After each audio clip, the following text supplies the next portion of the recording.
It all comes down to this, as the Chiefs are back in the AFC Championship game for a 7th straight year, where they'll take on the Buffalo Bills with a trip to Super Bowl 59 on the line.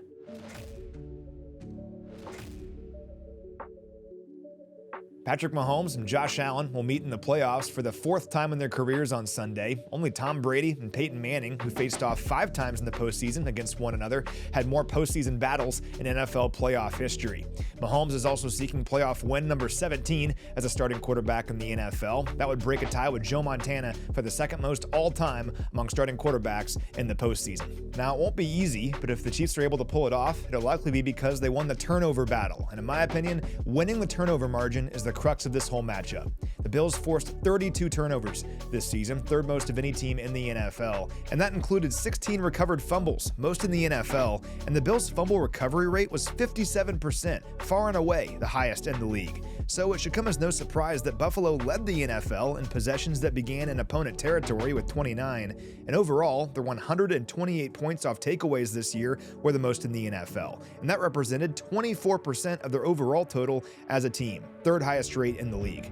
Now, the other part of this is the Bills also protect the football. They turned the ball over just 8 times this year. That was a league low, and they're plus 24 in the giveaway takeaway. Easily the best mark for any team in the league, and 8 turnovers ahead of 2nd place. The Chiefs have also excelled in this area lately, though. Kansas City hasn't turned the ball over since Week 11 against Buffalo. That's a streak of 8 consecutive games without a turnover, and it's an NFL record. The Chiefs are also plus 11 in the giveaway takeaway in that time. So again, to sum it all up, whoever wins the turnover margin is probably going to win this game. And that's because possessions will likely be at a premium in this game. The Chiefs faced the fewest opponent possessions of any team in the NFL this year, while Buffalo faced the 3rd fewest opponent possessions while on defense this season. Both of these teams like to play ball control. They like to condense the game. And just like we saw back in Week 11, it's likely both teams will only have 8 or 9 possessions throughout the entire contest, and it's critical to make the most of each and every one of them.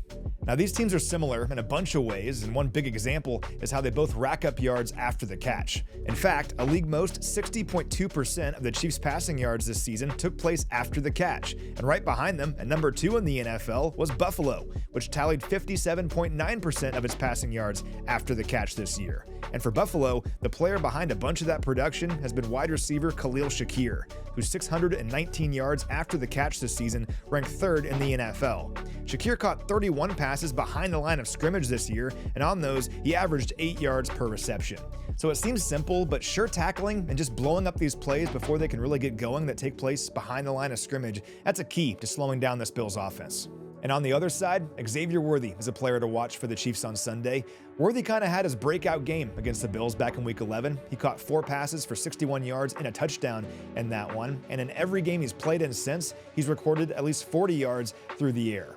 Worthy was one of just 5 players across the NFL to record at least 40 receiving yards in every game from Week 11 through Week 17. And last week, in his playoff debut, he caught 5 passes for 45 yards. So those are just a few things to know about this matchup. We could talk for hours about the Chiefs and the Bills. We've seen some of the greatest playoff games in NFL history between these two teams. And once again, they'll go at it with a trip to Super Bowl 59 waiting on the other side.